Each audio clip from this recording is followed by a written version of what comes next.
Assalamualaikum warahmatullahi wabarakatuh. Perkenalkan, nama saya Ayu Ramadhani dari kelompok 3 nomor absen 5. Saya Muhammad Abdi Saleh, nomor absen 11. Saya Naila Indowika Azara, absen 13. Saya Valerina Zeni Wijaya, nomor absen 20. Dan yang terakhir adalah saya Zaki Abdurrahman dari absen 24. Di sini kami akan menjelaskan dampak penjajahan bangsa Eropa di Indonesia dalam bidang sosial budaya. Indonesia adalah salah satu negara yang pernah dijajah oleh banyak bangsa luar. Salah satunya adalah bangsa Eropa. Seperti yang banyak tertulis dalam riwayat sejarah, Indonesia merupakan salah satu negara yang paling lama dijajah di dunia, yaitu selama 433 tahun. Dampak kedatangan bangsa Eropa ini bisa kita rasakan hingga saat ini, salah satunya pada bidang sosial dan budaya. Bidang sosial. Kedatangan bangsa Eropa ke Indonesia mempengaruhi kehidupan sosial bangsa Indonesia. Kondisi tersebut tidak terlepas dari berbagai kebijakan yang diterapkan bangsa-bangsa Eropa di Indonesia. Dampak penjajahan bangsa-bangsa Eropa dalam kehidupan sosial bangsa Indonesia. Pertama, lunturnya feodalisme. Di Indonesia, sistem feodal telah dikenal sejak masa Hindu-Buddha. Sistem feodal ditandai dengan adanya tanah-tanah luas yang dikuasai para bangsawan atau tuan tanah. Sedangkan rakyat biasa berperan sebagai budak. Pada masa penjajahan bangsa-bangsa Eropa, sistem feodal dalam masyarakat Indonesia makin memudar. Kondisi tersebut terjadi karena bangsa-bangsa Eropa menerapkan praktik kolonialisme dan imperialisme di Indonesia. Secara bertahap, penguasa kolonial berhasil menggeser hak-hak istimewa pada penguasa Bumi Putra. Para penguasa kolonial menjadikan para penguasa Bumi Putra sebagai pengawal pemerintah kolonial.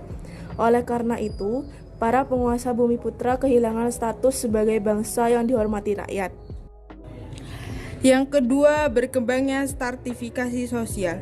Pada masa kolonial Belanda, status sosial masyarakat berdasarkan pada kepemilikan tanah mulai mengalami perubahan. Perubahan tersebut terjadi karena adanya pengaruh bangsa-bangsa Eropa di Indonesia, terutama bangsa Belanda. Pada masa kolonial Belanda, pembagian status sosial masyarakat diatur menurut hukum Ketatanegaraan tahun 1927. Berdasarkan hukum tersebut, kelompok masyarakat dikategorikan sebagai berikut. Yang pertama, golongan atas, yaitu orang-orang Eropa.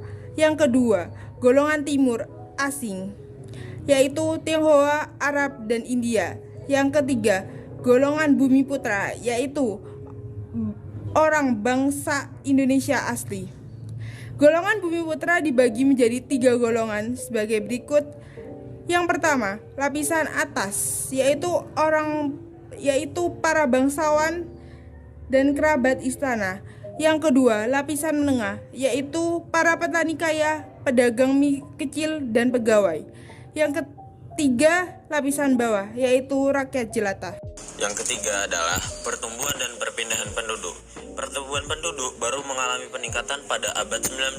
Pertumbuhan penduduk pada masa itu dipengaruhi oleh intensitas peperangan yang makin menurun, kebijakan kesehatan pemerintah, perkembangan teknologi dan transportasi, serta migrasi.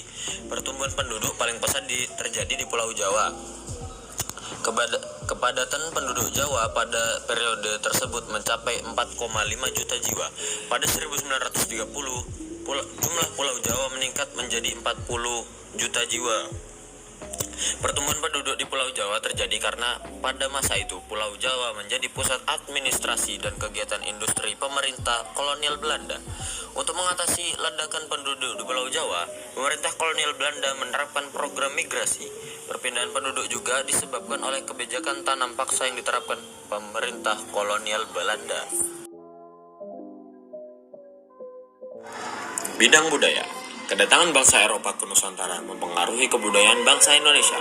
Pengaruh tersebut mulai dari kosakata bahasa, musik, seni tari, pakaian, arsitektur, hingga cara berpikir. Dampak dalam bidang budaya yang pertama adalah adanya kata-kata serapan. Perkembangan agama Nasrani. Kedatangan bangsa-bangsa Eropa di Indonesia membawa pengaruh dalam bidang agama. Bangsa Portugis, Spanyol, dan Belanda memperkenalkan agama Kristen dan Katolik kepada bangsa Indonesia. Penyebaran agama Kristen dan Katolik ini sesuai dengan salah satu semboyan penjelajahan samudera, yaitu gospel. Penyebaran Penyebaran agama Katolik di Indonesia dilakukan oleh bangsa Portugis di Maluku. Misionaris yang menyebarkan agama Katolik di Maluku antara lain Gonzalves Veloso, Hernando Vinagre, dan Simon Vaz, antara lain